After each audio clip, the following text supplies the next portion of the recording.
Hello dear friends and my dear students, welcome to our classes, our YouTube classes, and let's continue the Dr. B.R. Ambedkar lesson part 2. In the previous video we have studied about Ambedkar's beginning achievements, and let us continue that part in our part 2 video. And here let's start the topic. The Constitution is a fundamental document. It's a document which defines the position and power of the three organs of the states: the executive, the judiciary, and the legislature. It also defines the powers of the executive and the powers of the legislature as against the citizens, as we have done in our chapter dealing with fundamental rights.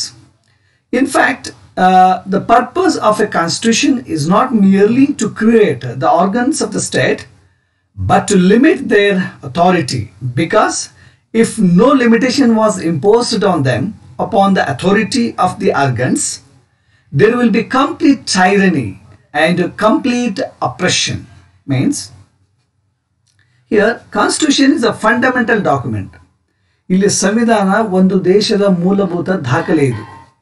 Okay, it's a document which defines the position and powers of the three organs of the state: executive, judiciary, and the legislature.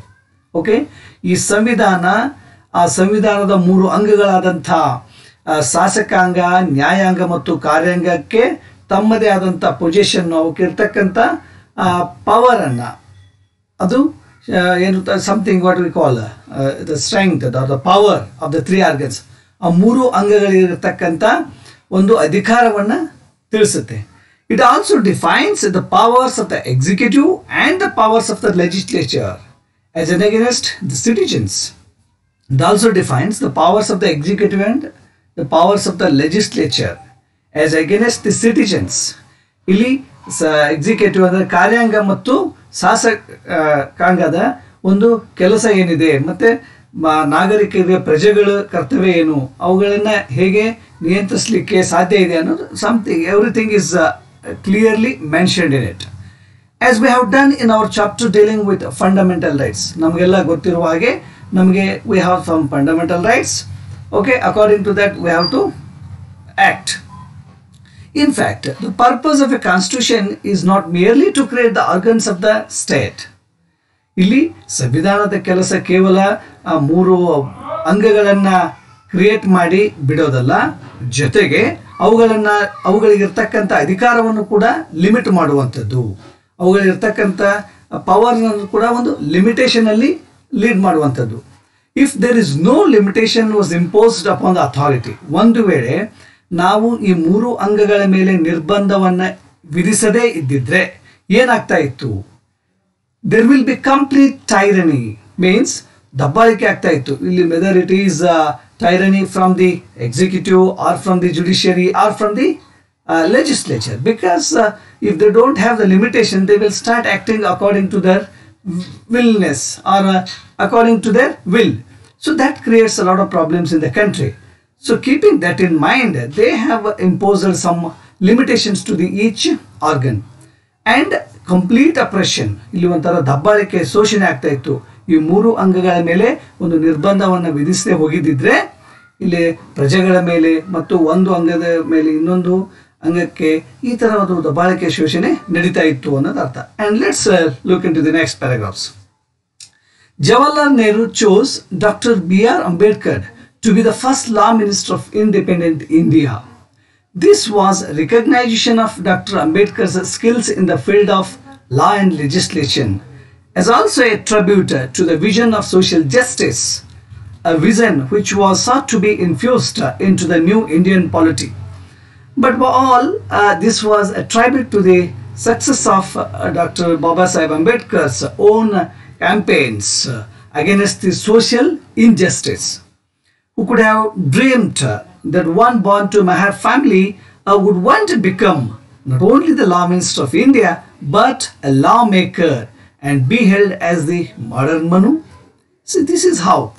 See, ಇಲ್ಲಿ ನಮ್ಮ ಭಾರತ ದೇಶದ ಮೊದಲ ಪ್ರಧಾನಿಯಾದಂಥ ಪಂಡಿತ್ ಜವಾಹರ್ಲಾಲ್ ನೆಹರು ಅವರು doctor B.R. Ambedkar ಅವರನ್ನ ಸ್ವತಂತ್ರ ದೇಶದ ಮೊದಲ ಕಾನೂನು ಮಂತ್ರಿಯನ್ನಾಗಿ ಆಯ್ಕೆ ಮಾಡ್ತಾರೆ, ಚೂಸ್ ಮಾಡ್ತಾರೆ.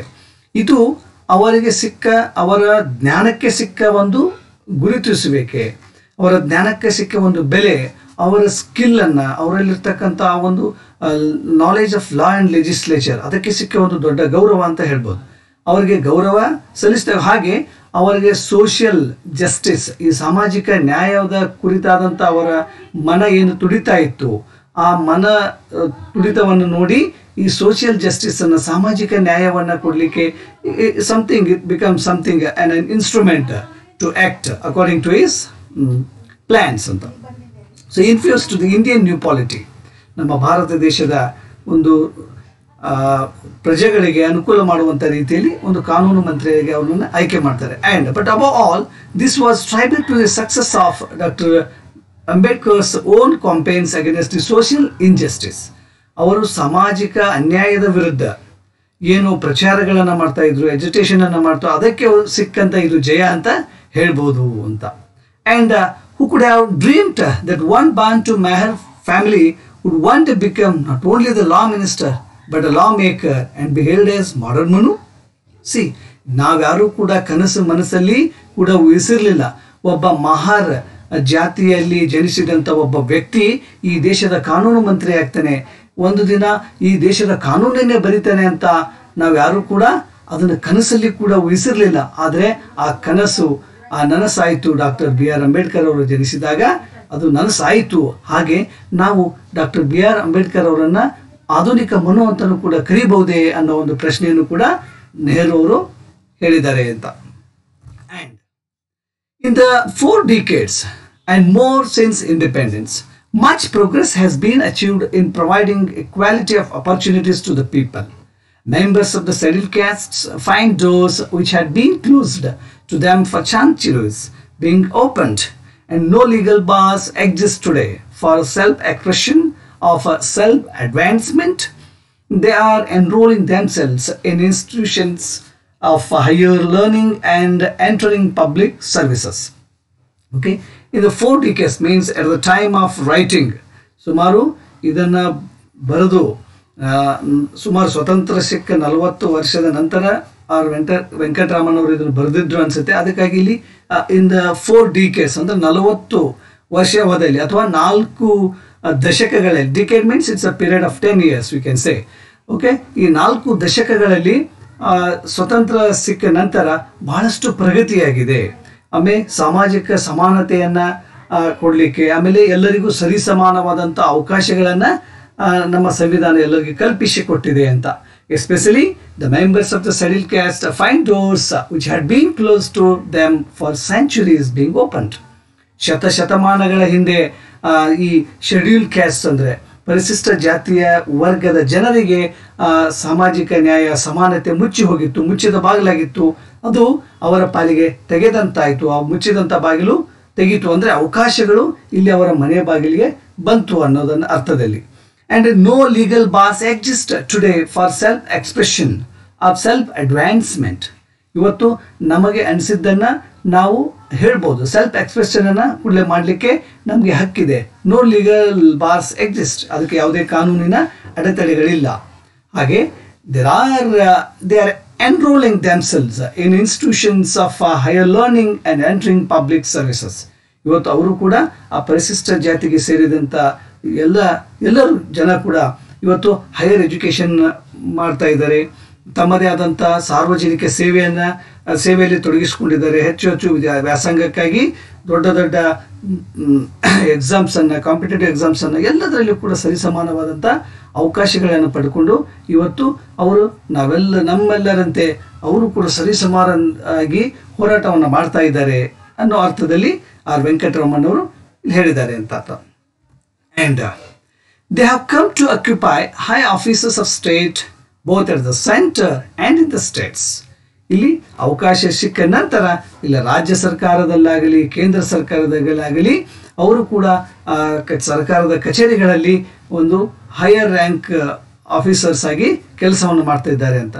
Including judges, ambassadors and governors have been drawn from their ranks. Not only the government jobs but also judges. ನ್ಯಾಯಾಧೀಶರಾಗಿದ್ದಾರೆ, ರಾಯಭಾರಿಗಳಾಗಿದ್ದಾರೆ, ರಾಜ್ಯಪಾಲರಾಗಿದ್ದಾರೆ. Right now you can give example of the president Ramnath Kovind who belongs to the scheduled caste. This is one of the best example that even the constitution has provided us the equal opportunity for all the categories ಅಂತ ಇಲ್ಲಿ ರಾಮನಾಥ್ ಕೋವಿಂದರ ಒಂದು ಉದಾಹರಣೆಯನ್ನು ನಾವು ಹೇಳ್ಬೋದು. And they have acquitted themselves creditably in all these positions of responsibility. ಅವರು ಕೂಡ ತಮ್ಮ ಜವಾಬ್ದಾರಿಯನ್ನರ್ತು ಅಧಿಕಾರಕ್ಕೆ ಅನುಗುಣವಾಗಿ ತಮ್ಮ ಸ್ಥಾನಕ್ಕೆ ಅನುಗುಣವಾಗಿ ಕೆಲಸವನ್ನ ಮಾಡಬೇಕು, ಜವಾಬ್ದಾರಿಯನ್ನರ್ತು ಕೆಲಸವನ್ನ ಮಾಡ್ತಾ ಇದ್ದಾರೆ ಅನ್ನೋ ಅರ್ಥದಲ್ಲಿ.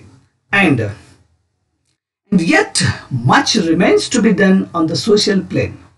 The annual reports of the Commissioner for Scheduled Castes and Scheduled Tribes list several violations of the law and several instances where, notwithstanding the statute book, members of the scheduled castes have been discriminated against.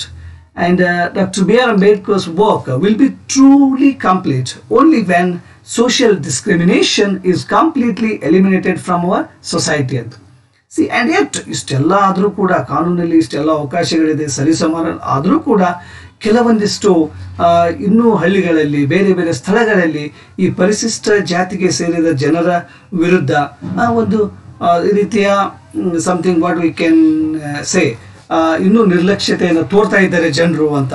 So ಅವ್ರ ಮೇಲೆ ಇನ್ನೂ ದಬ್ಬಾಳಿಕೆ ದೌರ್ಜನ್ಯ ಆಗ್ತಾ ಇದೆ ಅಂತ. And several violations of the law, ಕಾನೂನಿನ ಒಂದು ಉಲ್ಲಂಘನೆ ಆಗ್ತಾ ಇದೆ. ಇವುಗಳ ಸಾಕಷ್ಟು ಉದಾಹರಣೆಗಳು ಕೂಡ ನಮ್ಮ ಕಣ್ಮುಂದೆ ಇದ್ದಾವೆ ಅಂತ ಹೇಳ್ತಾ ಇದ್ದಾರೆ. And withstanding the statute book, statute book in the sense the constitution, the book which we follow, the members of the scheduled caste have been discriminated against. ಅವರಿಗೂ ಕೂಡ ತಾರತಮ್ಯವನ್ನ ಅಲ್ಲಿ ಇಲ್ಲಿ ಮಾಡಿದಂಥ ಘಟನೆಗಳು ನಮ್ಮ ಕಣ್ಣ ಮುಂದೆ ಇವೆ ಅನ್ನೋ ಅರ್ಥದಲ್ಲಿ ಹೇಳ್ತಾ ಇದ್ದಾರೆ. Then Baba Saheb Ambedkar's works will be truly complete. ಹಾಗಾಗಿ ಡಾಕ್ಟರ್ ಬಾಬಾ ಸಾಹೇಬರ ಒಂದು ಮಾಡಿದಂಥ ಕೆಲಸ ಅದು ನಿಜವಾಗಲೂ ಒಂದು ಯಶಸ್ವಿ ಆಗಬೇಕಾದ್ರೆ ಈ ಸಾಮಾಜಿಕ ತಾರತಮ್ಯ ನಿಲ್ಲಬೇಕು ಅಂತ, ಅದು ನಮ್ಮ ಸಮಾಜದಿಂದ ಕಂಪ್ಲೀಟ್ ಆಗಿ ನಿರ್ಮೂಲನೆ ಆಗಬೇಕು, ಉಚ್ಚಾಟನೆ ಆಗಬೇಕು ಅಂತ ಅರ್ಥ. ಇಲ್ಲಿ ಸಾಮಾಜಿಕ ಒಂದು ತಾರತಮ್ಯ ಯಾವಾಗ ನಿಲ್ಲುತ್ತೆ, ಆವಾಗ ಅಂಬೇಡ್ಕರ್ ಅವರು ಕಂಡಂಥ ಕನಸು ನನಸಾಗತ್ತೆ. ಸಮಾನವಾದಂಥ ಒಂದು ಭಾರತ ದೇಶ, ನಾವೆಲ್ಲರೂ ಒಂದು ಎನ್ನುವ ಭಾವನೆ ನಮ್ಮಲ್ಲಿ ಬಂದಾಗ ಮಾತ್ರ ಈ ಭಾರತ ದೇಶದ ಅಭ್ಯುದಯ ಆಗುತ್ತೆ, ಅಭಿವೃದ್ಧಿ ಆಗುತ್ತೆ ಅನ್ನೋ ಅರ್ಥದಲ್ಲಿ. And Baba Sahib Ambedkar always stressed the importance of constitutional methods to achieve social objectives. ಇವತ್ತು ನಾವು ಸಾಮಾಜಿಕ ಗುರಿ ಉದ್ದೇಶಗಳನ್ನು ಸಾಧಿಸಬೇಕಾದ್ರೆ ನಾವು ಕಾನೂನಿನ ಮುಖಾಂತರ ಅವುಗಳನ್ನು ಸಾಧಿಸಲಿಕ್ಕೆ ಸಾಧ್ಯ ಅಂತ. ಅಂದರೆ ಕಾನೂನನ್ನು ಉಪಯೋಗಿಸಿಕೊಂಡು ಇರ್ತಕ್ಕಂಥ ಅವಕಾಶಗಳನ್ನು ಕಾನೂನು ಚೌಕಟ್ಟಿನಲ್ಲಿ ಪಡ್ಕೊಂಡು ನಮ್ಮ ಒಂದು ಸಾಮಾಜಿಕ ಗುರಿ ಉದ್ದೇಶಗಳನ್ನು ಈಡೇರಿಸ್ಕೋಬೇಕು ಅನ್ನೋ ಅರ್ಥದಲ್ಲಿ ಹೇಳ್ತಾ ಇದ್ದಾರೆ. And in an interesting observation, he once described the methods of civil disobedience, non-cooperation and satyagraha as the grammar of anarchy. ಇಲ್ಲಿ ಅವರು ಒಂದು ಸಂದರ್ಭದಲ್ಲಿ ಹೇಳ್ತಾರೆ, ಯಾವಾಗಂತಂದರೆ ಯಾವ ಒಂದು ದೇಶದಲ್ಲಿ ಈ something what we call the agitations, ಹೋರಾಟಗಳಾಗ್ತವೆ, ಕಾನೂನಿನ ಒಂದು ಪರಿಪಾಲನೆ ಸರಿಯಾಗಿ ಆಗೋದಿಲ್ಲ, that is civil disobedience and non cooperation, ಅಸಹಕಾರ ಚಳುವಳಿ, ಆಮೇಲೆ ಸತ್ಯಾಗ್ರಹ, ಇಂಥವೆಲ್ಲವುಗಳು ಒಂದು ಪ್ರಜಾಪ್ರಭುತ್ವ ದೇಶದಲ್ಲಿ ನಡೀತಾ ಇದ್ರೆ ಅದು ಏನಂತ ಸೂಚಿಸಿದ್ರೆ it's a grammar of anarchy ಅಂತ. ಅಂದರೆ ಅರಾಜಕತೆ ಮೀನ್ಸ್ ಇಲ್ಲಿ grammar of anarchy in the sense it's a lawlessness or the absence of the government ಅಂತ. ಒಂದು ಸರ್ಕಾರ ಇದ್ದಾಗಲೂ ಕೂಡ ಅಲ್ಲಿ ಹೋರಾಟಗಳು, ಚಳುವಳಿಗಳು, ಸತ್ಯಾಗ್ರಹಗಳು ನಡೀತಾವಂದ್ರೆ ಅಲ್ಲಿ ಅರಾಜಕತೆ ಸೃಷ್ಟಿಯಾಗಿದೆ ಏನು ಅಂತ ಅವರ ಒಂದು ಅಭಿಪ್ರಾಯವನ್ನು ವ್ಯಕ್ತಪಡಿಸ್ತಾರೆ. And this observation assumed importance in the context of public agitation in free India. ಅವರು ಹೇಳಿದಂಥ ಆ ಒಂದು ಮಾತು ಕೂಡ ಸತ್ಯ ಅನಿಸುತ್ತೆ. ಯಾಕಂದರೆ ನಮ್ಮ ಭಾರತೀಯ ಸಮಾಜದಲ್ಲಿ ಇಷ್ಟು ಸ್ವತಂತ್ರ ಬಂದು ಸುಮಾರು 70-72 ವರ್ಷಗಳು ಆದರೂ ಕೂಡ ನಮ್ಮ ದೇಶದಲ್ಲಿ ಇನ್ನೂ ಆಂದೋಲನಗಳು, ಹೋರಾಟಗಳು, ಚಳುವಳಿಗಳು ನಡೀತಾನೆ ಇದೆ. ಇಲ್ಲಿ ಪ್ರಜೆಗಳು ಕೂಡ ತಮ್ಮ ಜವಾಬ್ದಾರಿಯನ್ನು ಅರಿತು ಹೋರಾಟಗಳನ್ನು ಯಾವ ರೀತಿ ಮಾಡಬೇಕು, ಹೇಗೆ ಮಾಡಬೇಕು ಅನ್ನೋದನ್ನು ಮರೆತು ಹೋಗ್ತಾರೆ. ಅಲ್ಲಿ ಸರ್ಕಾರಗಳು ಕೂಡ ಅವರ ಮಾಡ್ತಕ್ಕಂಥ ಹೋರಾಟಗಳಿಗೆ ಬೆಲೆ ಕೊಡದೇ ಇದ್ದಾಗ ಅಥವಾ ಹೀಗೆ ಒಬ್ಬರನ್ನೊಬ್ಬರು ಮಿಸ್ಅಂಡರ್ಸ್ಟ್ಯಾಂಡಿಂಗ್ ಮಾಡಿಕೊಂಡಾಗ ಅದು somewhere it goes and reaches the, ಹೀಗೆ ಅದು ಬೇರೆ ಸ್ವರೂಪವನ್ನು ಪಡ್ಕೊಂಡು ಜನರಿಗೆ, ಜನಸಾಮಾನ್ಯರಿಗೆ ತೊಂದರೆಯನ್ನು ಕೊಡುವಂಥ ಕೆಲಸ ಆಗ್ತಾ ಇದೆ ಅಂತ ಅರ್ಥ. And It's one thing to utilize these methods in a struggle against an alien power. Okay, ನಾವು ಒಂದು ದೇಶದ ಪ್ರಜೆಗಳಾಗಿ ಹೋರಾಟ, ಸತ್ಯಾಗ್ರಹ, ಉಗ್ರವಾದ ಹೋರಾಟ ಯಾರಿಗೆ ಮಾಡಬೇಕು? ನಾವು ನಮ್ಮ ದೇಶದ ಮೇಲೆ ಯಾರೋ ಒಂದು ಬಾಹ್ಯ ದೇಶದ ಅಥವಾ ಬಾಹ್ಯ ಶಕ್ತಿ ಬಂದು ನಮ್ಮ ದೇಶದ ಮೇಲೆ ಒಂದು ಆಕ್ರಮಣ ಮಾಡಿದಾಗ ನಮ್ಮನ್ನು ನಾವು ರಕ್ಷಣೆ ಮಾಡಿಕೊಳ್ಳಿಕ್ಕೆ ಹೋರಾಟ ಮಾಡಬೇಕು.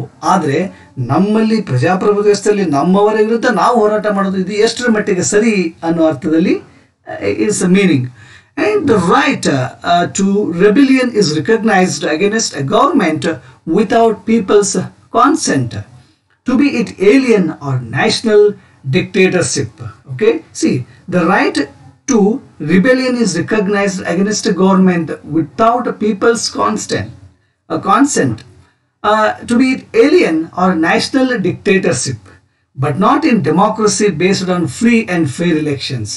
ಆದರೆ ಇಲ್ಲಿ ನಾವು ಹೇಗೆ ಡಿಕ್ಟೇಟರ್ಶಿಪ್ ಮಾಡಿ, ಇದು ಡೆಮೋಕ್ರೆಟಿಕ್ ಸಿಸ್ಟಮಲ್ಲಿ ಡಿಕ್ಟೇಟರ್ಶಿಪ್ಪು ಅನ್ನೋದನ್ನು ನಡೆಯೋದಿಲ್ಲ. ಸರ್ವಾಧಿಕಾರಿ ಧೋರಣೆ ಸರಿಯಲ್ಲ. ಇಲ್ಲಿ ಏನೋ ಮಾಡಬೇಕಾದ್ರೂ ನಾವು ಜನರ ಒಪ್ಪಿಗೆಯನ್ನು ಪಡೆದು ಜನರಿಗೆ ಒಳಿತನ್ನು ಮಾಡುವಂಥ ರೀತಿಯಲ್ಲಿ ಕಾಯ್ದೆಗಳನ್ನು, ನಿಯಮಗಳನ್ನು, ಕಾನೂನುಗಳನ್ನು ರೂಪಿಸಬೇಕಾಗಿತ್ತು ಹೊರತು ಅವರ ವಿರುದ್ಧವಾಗಿ ಅದು ನಾವು ನಡೆದಿದ್ದಾದರೆ something it becomes dictatorship, not the democracy ಅಂತ.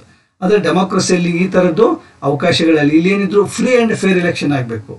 ಓಕೆ, ಭಾಳ ನಿರ್ಭೀತಿಯಿಂದ, ನಿಷ್ಪಕ್ಷಪಾತದಿಂದ ಇಲೆಕ್ಷನ್ಗಳಾಗಬೇಕು ಅಂತ. And misdirected and volatile such agitations invariably result in the loss of lives and public property. ಅಂದರೆ ಕೆಲವೊಂದಿಷ್ಟು ಮಿಸ್ಡೈರೆಕ್ಟೆಡ್, ಅವ್ರಿಗೆ ಯಾರೋ ಒಂದಿಷ್ಟು ಅವ್ರ ಮಾರ್ಗದರ್ಶನ ತಪ್ಪಾಗಿ ಕೊಟ್ಬಿಟ್ರೆ ಅವುಗಳು ಬದಲಾಗಿ ಹೋಗ್ತವೆ. ವಾಲಟೈಲ್ ಅಂದರೆ they will change their position. Such agitations, ಇಲ್ಲಿ ನಮ್ಮಲ್ಲಿ ಏನಾಗ್ತಾ ಇದೆ, ಇವತ್ತು ಹೋರಾಟಗಳು ತಮ್ಮ ಸ್ವರೂಪವನ್ನೇ ಬದಲಿಸಿ, ಈಗ ಇದಕ್ಕೆ ಫ್ರೆಶ್ ಉದಾಹರಣೆ ಕೊಡಬೇಕು ಅಂತಂದರೆ ದೆಹಲಿಯಲ್ಲಿ ಆಯಿತು. ಅಲ್ಲಿ ದೆಹಲಿಯ ಸಿಂಗು ಬಾರ್ಡರಲ್ಲಿ ರೈತರು ಎಜಿಟೇಷನ್ ಮಾಡುವಂಥ ಸಂದರ್ಭದಲ್ಲಿ on 26 January what they did, simply they entered the city and they did some chaos and created a lot of damages in the at the red port. This is ಹೇಗೆ, ಅಲ್ಲಿ ಅವರು ಪರ್ಮಿಷನ್ ಪಡ್ಕೊಂಡಿದ್ದೇ ಬೇರೆ, ಅಲ್ಲಿ ಹೋರಾಟ ಆಗಿದ್ದೇ ಬೇರೆ, ಅದರ ಪರಿಸ್ಥಿತಿ ಏನಾಗಿದೆ ಅಂತ ನಾವು ಎಲ್ಲರೂ ನೋಡಿದ್ದೀವಿ.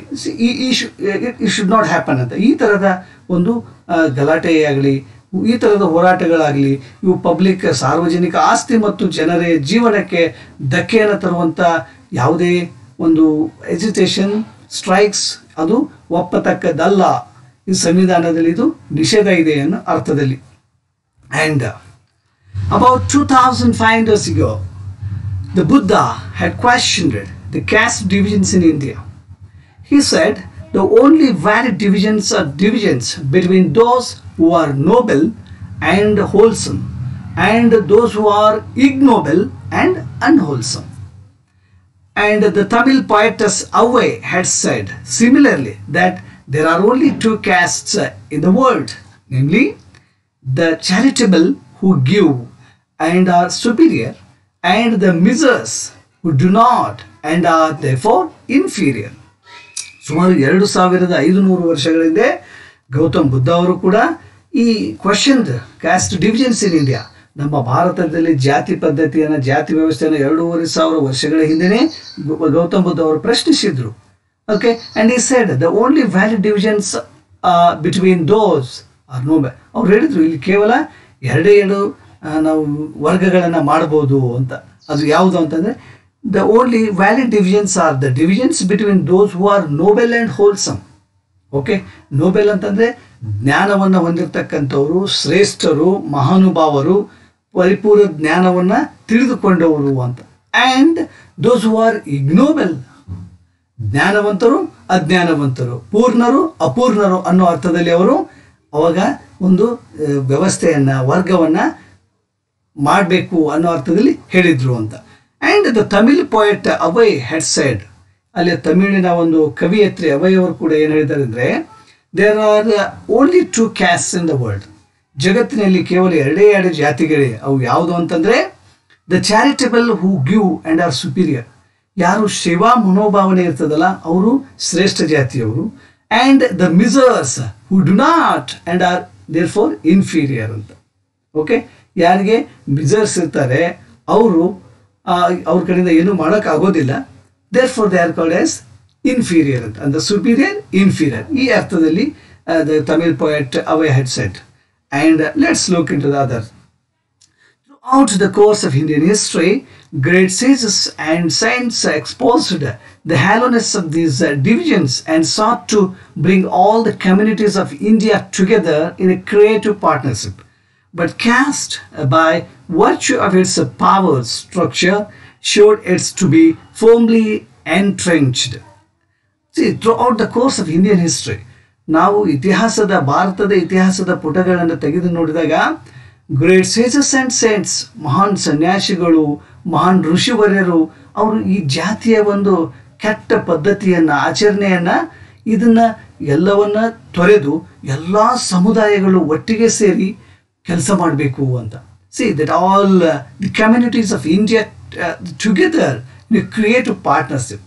ಎಲ್ಲ ಜಾತಿ ವೈಷಮ್ಯವನ್ನು ಮರೆತು ನಾವೆಲ್ಲರೂ ಒಂದು ಎನ್ನುವ ಭಾವನೆಯಿಂದ ನಾವು ಕೂಡಿ ಕೆಲಸ ಮಾಡಬೇಕು, ಕ್ರಿಯೇಟಿವ್ ಆಗಿ ನವೀನವಾಗಿ ವಿಚಾರ ಮಾಡ್ತಾ ನಾವು ಕೆಲಸವನ್ನು ಮಾಡಬೇಕು. But caste by virtue of its power structure showed itself to be firmly entrenched. ಆದರೆ ಇವತ್ತು ಜಾತಿ ಅನ್ನೋ ಪದ ನಮ್ಮ ಭಾರತದಲ್ಲಿ ಇಷ್ಟು ಬೇರಿರುವುದೇ ಅಂದರೆ ಅದರ ಆಳ, ಅಗಲ, ವ್ಯಾಪ್ತಿ, ರಚನೆ ವಿಭಿನ್ನವಾಗಿ ಹೋಗಿದೆ. ಅದು it showed its to be firmly entrench. ಇಷ್ಟು ಭದ್ರವಾಗಿದೆ ಅಂತಂದರೆ ಈ ಜಾತಿ ವ್ಯವಸ್ಥೆ ನಮ್ಮ ದೇಶದಿಂದ ಇನ್ನು ಮುಂದೆ ಹೋಗೋದಿಲ್ಲೇನೋ ಅನ್ನುವಷ್ಟು ಆ ಜಾತಿ ವ್ಯವಸ್ಥೆ ಬಲಿಷ್ಠವಾಗಿ ನಾವೆಲ್ಲರೂ ಸೇರಿ ಮಾಡಿಬಿಟ್ಟಿದ್ದೀವಿ. ಇದು ಆಗಬಾರ್ದು ಅನ್ನೋ ಆಶಯ the great science and the science they had it. And under the policy of divide and rule, the British rulers exaggerated caste distinction and divided the people of India further to strengthen their hegemony over us. Okay, ಇಲ್ಲಿ under the policy of divide and rule, ಇಲ್ಲಿ ನಮ್ಮ ಭಾರತವನ್ನು ಸುಮಾರು 200-300 ವರ್ಷಗಳ ಕಾಲ ಬ್ರಿಟಿಷರು ಆಳಿದ್ರು. ಅವರು ಒಂದೇ ಒಂದು ಇಷ್ಟು ದಿನ ಆಳಲಿಕ್ಕೆ ಸಕ್ಸಸ್ ಆಗಿದೆ ಏನಂದರೆ ಡಿವೈಡ್ ಆ್ಯಂಡ್ ರೂಲ್, ಒಡೆದು ಆಳುವ ನೀತಿ. ನಮ್ಮಲ್ಲಿನೇ ಒಂದಿಷ್ಟು ಜಗಳವನ್ನು ತಂದಿಟ್ಟು ಒಬ್ಬರನ್ನ ಫೇವರ್ ಮಾಡೋದು, ಒಬ್ಬರನ್ನ ಅಗೇನೆಸ್ಟ್ ಮಾಡಿಬಿಟ್ಟು ಅವರು ತಮ್ಮ ಅಧಿಕಾರದ ಬೇಳೆಯನ್ನು ಬೇಯಿಸ್ಕೋತ ಹಾಗೆ they did it for there ruling. ಅವರು ತಮ್ಮ ಆಡಳಿತವನ್ನು ಸುಗಮವಾಗಿ ನಮ್ಮ ಮೇಲೆ ಹೇರಲಿಕ್ಕೆ ಆ ರೀತಿ ಮಾಡಿದರು. And they exaggerated the caste distinctions and divided people of India further in to strengthen their hegemony over us. ಹಾಗೆ ಆ ಬ್ರಿಟಿಷರು ಕೂಡ ಇಲ್ಲಿ ಜಾತಿ ಪದ್ಧತಿಯನ್ನು ಬೇರೂರಲಿಕ್ಕೆ, ಜಾತಿ ಪದ್ಧತಿ ಹೆಚ್ಚಿಸಲಿಕ್ಕೆ ಆ ಬ್ರಿಟಿಷರು ಕೂಡ ಕಾರಣ ಆದರು. ಯಾಕೆ ಕಾರಣ ಅಂದರೆ ಅವರ ಪ್ರಾಬಲ್ಯ ಕಡಿಮೆ ಆಗಬಾರ್ದು, ನಮ್ಮ ಮೇಲೆ ಅವರ ಪ್ರಾಬಲ್ಯ ಎಲ್ಲಿ ಕಡಿಮೆ ಆಗುತ್ತೆ ಅನ್ನೋ ಉದ್ದೇಶ ಅವರ ತಲೆಯಲ್ಲಿ ಇತ್ತು. ಹಾಗಾಗಿ ನಮ್ಮನ್ನು ಆ ಜಾತಿ ಈ ಜಾತಿ ಅವ್ರ ಮೇಲೆ ಈತ ಆ ಜಾತಿಯ ವಿಷ ಬೀಜವನ್ನು ನಮ್ಮ ತಲೆಯಲ್ಲಿ ಬಿತ್ತುಬಿಟ್ರು ಅವರು. And it was given to two great Indians of our time, Mahatma Gandhi and doctor B.R. Ambedkar, to repudiate caste and to proclaim the oneness of the Hindu community. See that it was given to great Indians of our time. ಈ ನಮ್ಮ ಭಾರತದಲ್ಲಿ ಇಬ್ಬರು ಮಹಾನ್ ವ್ಯಕ್ತಿಗಳು ಹುಟ್ಟಿದ್ರು. ಅದು ಒಂದು ಮಹಾತ್ಮ ಗಾಂಧೀಜಿಯವರು, ಇನ್ನೊಂದು ಡಾಕ್ಟರ್ ಬಾಬಾ ಸಾಹೇಬ್ ಅಂಬೇಡ್ಕರ್ ಅವರು. ಇವರ ಇಬ್ಬರ ಆಶೆ ಒಂದೇ ಆಗಿತ್ತು, ಅಖಂಡ ಭಾರತವನ್ನು, ಅಖಂಡ ಹಿಂದೂ ಸಮುದಾಯವನ್ನು ನಾವು ಒಂದು ಮಾಡಬೇಕು. ನಮ್ಮಲ್ಲಿ ಈ ಜಾತಿ ವ್ಯವಸ್ಥೆ ಇರಬಾರ್ದು, ಈ ಜಾತಿಯ ಬೇಲಿಯನ್ನು ಕಿತ್ತು ಒಗೆದಬೇಕು, ನಾವೆಲ್ಲರೂ ಹಿಂದೂಗಳು ಒಂದು, ನಮ್ಮ ಈ ಕಮ್ಯುನಿಟಿ ಒಂದು, ಐಕ್ಯತೆಯನ್ನು ತೋರಿಸ್ಬೇಕು ಅನ್ನೋ ಅರ್ಥಕ್ಕೆ ಅವರು ಬಹಳಷ್ಟು ಹೋರಾಡಿದರು. ಅದೇ ರೀತಿ ಬಹಳಷ್ಟು ಕೆಲಸಗಳನ್ನು ಕೂಡ ಮಾಡಿದರು ಅಂತ. And Gandhiji did so by reminding the higher caste of their duty towards the depressed classes. ಹಾಗಾದರೆ ಗಾಂಧೀಜಿಯವರು ಹೇಗೆ ತಮ್ಮ ಕೆಲಸವನ್ನು ಮಾಡಿದ್ರು ಅಂದರೆ, ಈ reminded the higher caste of their duty towards the depressed class. ಆ ನಿರ್ಲಕ್ಷ್ಯಕ್ಕೆ ಒಳಗಾದ ವರ್ಗದ ಜನರಿಗೆ, ಮೇಲ್ವರ್ಗದ ಜನರು ನಮ್ಮ ಕರ್ತವ್ಯ ಏನು, ಅವ್ರನ್ನ ಯಾವ ರೀತಿ ನೋಡ್ಕೋಬೇಕು ಅನ್ನೋದನ್ನು ಹೇಳಿದರು.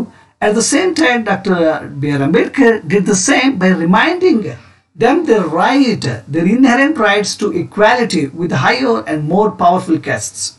ಹಾಗೆ ಇಲ್ಲಿ ಅಂಬೇಡ್ಕರ್ ಅವರು ಆ ಕೆಲವದ ಜನರಿಗೆ ನೀವು ನಿಮ್ಮ ಹಕ್ಕುಗಳನ್ನು ಪ್ರತಿಪಾದಿಸಿ ಹೋರಾಡಿ, ಅದು ಬದುಕಬೇಕಾದ್ದು ನನ್ನ ಹಕ್ಕು ಅನ್ನೋದನ್ನು ನೀವು ಹೋರಾಟ ಮಾಡಿ ಆ ಹಕ್ಕನ್ನು ಪಡ್ಕೊಂಡು ನೀವು ಬದುಕಬೇಕು, ನಾವು ಸರಿ ಸಮಾನರಂತ ಬದುಕಿ ತೋರಿಸ್ಬೇಕು ಅನ್ನೋ ಒಂದು ಕಾನೂನಿನ ಶಕ್ತಿಯನ್ನು ಅವರು ಅದರ ಮಹತ್ವವನ್ನು ಹೇಳಿಕೊಟ್ರು ಅಂತ.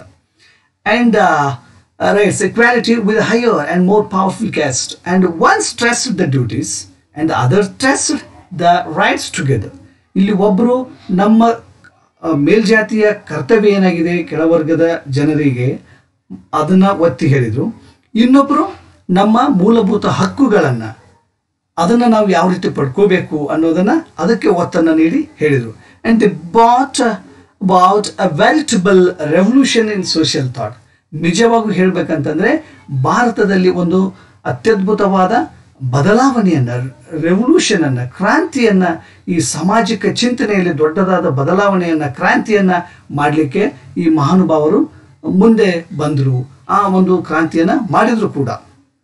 And when Baba Sahib passed away in December 1956, Jawaharlal Nehru once stood in the Lok Sabha and describing Baba Sahib as a symbol of revolt. When ಯಾವಾಗ ಡಾಕ್ಟರ್ B.R. ಅಂಬೇಡ್ಕರ್ ಅವರು ಒಂದು ನಿಧನ ಹೊಂದಿದಂಥ ಸಂದರ್ಭದಲ್ಲಿ 1956 ಡಿಸೆಂಬರ್ 6ರಂದು ಅವರು ನಿಧನ ಹೊಂದಿದಂಥ ಸಂದರ್ಭದಲ್ಲಿ ನೆಹರು ಅವರು ಲೋಕಸಭೆಯಲ್ಲಿ ಒಂದು ಅವರ ನಿಧನದ ಕುರಿತು ಮಾತನಾಡ್ತಾ ಹೀಗೆ ಹೇಳ್ತಾರೆ, ಒಬ್ಬ ಕ್ರಾಂತಿಯ ಸಂಕೇತವಾಗಿರ್ತಕ್ಕಂಥ ಒಬ್ಬ ವ್ಯಕ್ತಿಯನ್ನು ಭಾರತ ಇವತ್ತು ಕಳೆದುಕೊಂಡಿದೆ ಅನ್ನೋ ಅರ್ಥದಲ್ಲಿ ಹೇಳ್ತಾರೆ, symbol of revolt. And I have no doubt that whether we agreed with him or not in many matters, that perseverance, that persistence, and that if I may use sometime virulence of his opposition to all this did keep the people's mind awake and did not allow them to become complacent about matters which could not be forgotten, and helped in rousing up those groups in our country which had suffered for so long in the past. Okay, I have no doubt that whether we agreed with him or not in many matters.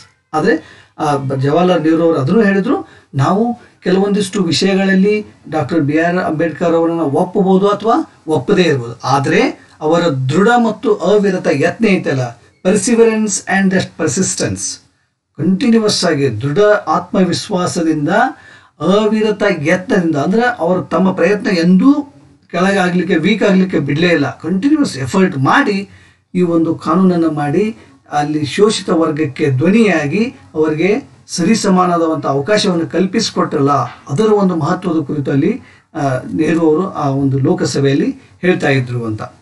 I may use sometime the virulence of his opposition. ಕೆಲವೊಂದಿಷ್ಟು ವಿಚಾರಗಳನ್ನು ಅವರು ಬಹಳ ಖಡಾಖಂಡಿತವಾಗ ತಿರಸ್ಕರಿಸಿದ್ದು ಉಂಟು. ಅಂಬೇಡ್ಕರ್ ಅವರು ಈ ವ್ಯವಸ್ಥೆಯನ್ನು ಬಹಳ ಕಟುವಾಗಿ ವಿರೋಧಿಸಿದರು. Like that, and people's mind awake and did not allow them to become complacent about matters which could not be forgotten. Okay, ಅವರು ಮಾಡಿದಂಥದ್ದು ಅದು ಏನೇ ಇದ್ರೂ ಜನರು ಒಳ್ಳೆಯದಕ್ಕೋಸ್ಕರ ಮಾಡಿದ್ದಾರೆ, ಆ್ಯಂಡ್ ಅವರು ಮಾಡಿದಂಥ ಕೆಲಸವನ್ನು ನಾವು ಎಂದೂ ಮರೀಲಿಕ್ಕೆ ಸಾಧ್ಯನೇ ಇಲ್ಲ. And helped in rousing up those groups in a country which had suffered for so long in the past. ಹಿಂದೆ ಶತಮಾನಗಳಿಂದ ತುಳಿತಕ್ಕೆ ಒಳಗಾದಂಥ, ನಿರ್ಲಕ್ಷ್ಯಕ್ಕೆ ಒಳಗಾದಂಥ ಒಂದು ಜನರ ಧ್ವನಿಯಾಗಿ ಅವರು ಈ ದೇಶಕ್ಕೆ ಅದ್ಭುತವಾದಂಥ ಕೆಲಸವನ್ನು ಮಾಡಿದ್ದಾರೆ ಅಂತ ಜವಾಹರ್ಲಾಲ್ ನೆಹರು ಅವರು ಆ ಲೋಕಸಭೆಯಲ್ಲಿ ಹೇಳ್ತಾ ಇದ್ರು ಅಂತ. And it is therefore sad that such a prominent champion of the oppressed and depressed in India and one who took such an important part in our activities has passed away. ಇಂಥ ಮಹಾನ್ ವ್ಯಕ್ತಿ, ಆದ್ದರಿಂದ sad that such a prominent champion, ನಮಗೆಲ್ಲರಿಗೂ ಇವತ್ತು ಅವರ ಅಗಲಿದ್ದು ಬಹಳ ತುಂಬ ನೋವಾಗಿದೆ. ಒಬ್ಬ ಅತ್ಯದ್ಭುತವಾದಂಥ ನಾಯಕ, ಕೆಳವರ್ಗದ ಪ್ರೆಸಿಡೆಂಟ್ ಡಿಪ್ರೆಸ್ಡ್, ಓಕೆ, ಆ ಒಂದು ವರ್ಗದ ಶೋಷಿತ ವರ್ಗದಕ್ಕೆ ನಿರ್ಲಕ್ಷಿಸಲ್ಪಟ್ಟ ವರ್ಗದ ಜನರನ್ನು ಕುರಿತು ಅವರು ಮಾಡಿದಂಥ ಕೆಲಸ ಕಾರ್ಯ ಅನನ್ಯ, ಆಮೇಲೆ ಅದನ್ನು ಎಂದೂ ಮರೀಲಿಕ್ಕೆ ಸಾಧ್ಯನೇ ಇಲ್ಲ ಅನ್ನೋ ಅರ್ಥದಲ್ಲಿ. who took such an important part in our activities has passed away.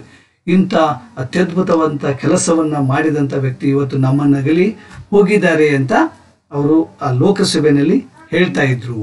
And there can be no doubt that the day is not far off when Baba Saheb Ambedkar's dream of samata will become a reality.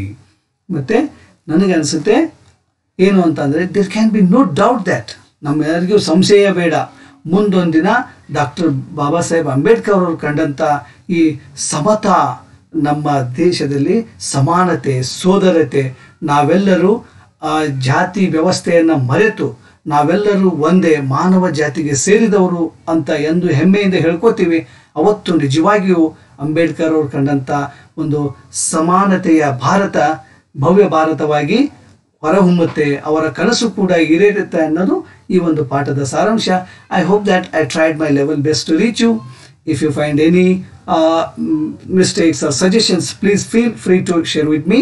If you like the video, please subscribe the channel and share the video with your friends. Till then, take care. Thank you.